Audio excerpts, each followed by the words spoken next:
Arnaud Le Goueflac, bonjour. Bonjour. Merci d'être avec nous à la librairie Dialogue aujourd'hui. Vous venez pour dédicacer votre nouvel album, Le chanteur sans nom, publié aux éditions Glénat et avec la collaboration d'Olivier Balèze. Alors, Le chanteur sans nom, pouvez-vous nous expliquer comment est-ce que vous avez eu connaissance de l'existence d'un tel personnage ? C'est un hasard en fait lors d'une promenade à la discothèque Arpège de Brest où j'ai emprunté une compilation de chansons de Vincent Scotto, un auteur-compositeur de chansons dans les années 20. Et parmi la pléiade d'interprètes qui chantaient ces chansons, il y avait le chanteur sans nom. Alors forcément, ça m'a un peu intrigué. J'ai regardé les notes de pochette à l'intérieur du CD et j'ai lu Le chanteur sans nom se produisait masqué et est depuis tombé dans l'oubli. Alors ça m'a fait rire, forcément. Et puis il y a deux dames d'un certain âge qui ont laissé des commentaires sur mon blog en me disant on est très ému de voir le visage de Roland sur votre blog. Nous, on l'a bien connu. Alors, il y en a une qui l'avait connu dans les années 20 à Montmartre, quand elle était petite, et l'autre qui avait vécu une histoire d'amour avec lui dans les années 60. Alors, je me suis dit qu'il y avait sûrement une histoire à raconter. Pourquoi est-ce que vous avez eu envie de raconter son histoire ? Est-ce que c'est le fait qu'il soit tombé dans l'oubli ? Est-ce que c'est d'avoir eu le contact avec ces deux femmes ? Au départ, c'est l'attrait du masque, c'est le goût pour le masque, le mystère. Il y a déjà quelque chose d'attirant dans le fait d'aller fouiller, d'aller chercher, d'aller essayer de trouver des informations sur quelqu'un qui a disparu et qui en plus c'est l'anonyme masqué. Enfin bon, c'est fantomas, quoi. Il y a un côté romanesque. Et donc ensuite, on a envie de raconter la vie de ce type tout simplement parce que la vie du chanteur sans nom, c'est un roman.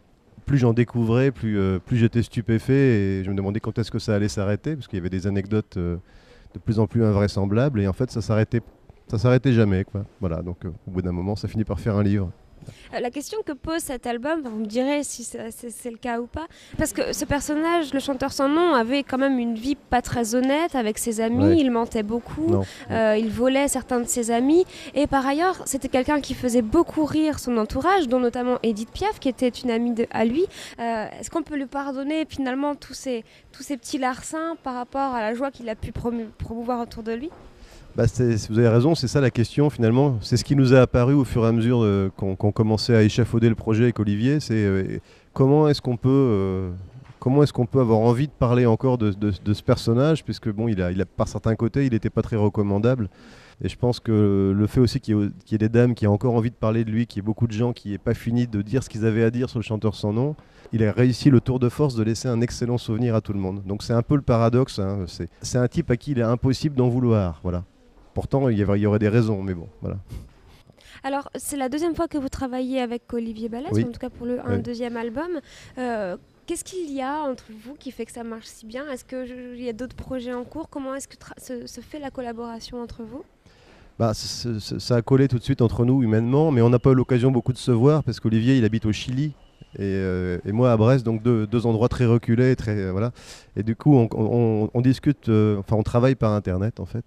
Et souvent ça m'arrive d'envoyer à Olivier une page de scénario le soir. Après je vais me coucher et quand je me lève le matin il a griffonné un storyboard.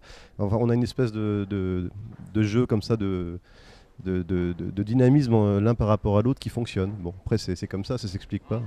Sans me voir, sans me donner d'espoir, adieu.